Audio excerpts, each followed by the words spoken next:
حقيرة مقيرة ضميرة ودوق حدوخة مدوخة ذكورة ودوق. Ассаламу алейкум. Да, ваша катерберкати халды васмулда. Совет по поручению на кяхаддасу адиша из обращение Махмуд Али Калиматовга, глава республики. Уважаемый Махмуд Али Макшарипович, с настоящим обращением обращается к вам Совет по республике Ингушетия.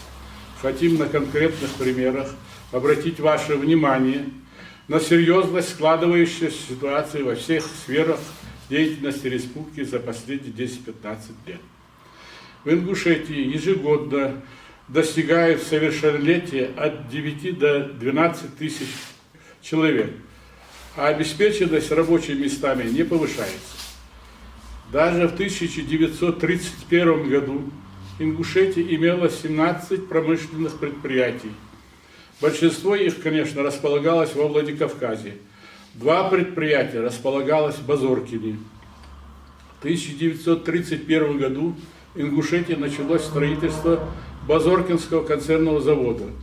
Строительством завода занимался инженер Берс Биботович Кадзоев, который в свое время окончил Томский политехнический институт.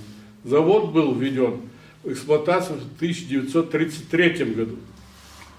Производительность завода в первый год эксплуатации была 12 миллионов банок овощных консервов в год. Полная мощность составляла 20 миллионов банок овощных консервов в год. Все это обозначено, можно посмотреть, историю индустриализации Северного Кавказа 1933-1941 год. И документах, и материалах Грозный 1973 года, страница 61-105. Для обеспечения завода овощами в Базоркино был организован крупный овощеводческий совхоз. А сейчас, в 21 веке, что бы мы ни говорили, в республике слабое экономическое состояние. В республике необходимо строить бюджетообразующие предприятия. Кроме того, высокую озабоченность народа вызывает складывающаяся обстановка за последние годы. Возникает ряд вопросов. Первое. На притязании ингушской территории нет должной реакции со стороны властных структур. Второе. Обливает грязью ингушский народ, не реагируем. Третье. Убивает в центре Москвы граждан ингушской национальности, глухое молчание. Четвертое. Объявляет кровную месть депутату Госдумы от Ингушетии, сплошное молчание. Пятое. В самом сердце Ингушетии, в городе Назрань, расстреливают сотрудников силовых структур, тишина. У ингушского народа складывается впечатление, что идет целенаправленное вытеснение кадров ингушской национальности. Правительство, прокуратура, ФСБ, Следственный комитет, МВД, МЧС и так далее. Ни в одной силовой структуре республики, кроме ЦП, нет первого лица руководителя ингушской национальности. Во всех структурах руководящие должности занимают назначенцы с других регионов. Ингуши народ весьма толерантный, мы не против приезжих, но подобное вытеснение ингушей со всех структур вызывает у народа справедливое возмущение. Назначенцы работают как временщики, что и есть на самом деле. А где высок риск опасности для жизни, ингуши на острие событий. Республика сегодня как проходной двор.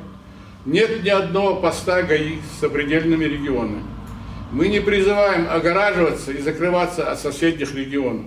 Но регистрация, а при необходимости досмотр подозрительного транспорта и сомнительных людей должен быть. Преступник, совершивший дерзкое преступление и убийство 3 граждан Ингушетии, были бы своевременно задержаны при наличии упомянутых постов ГАИ.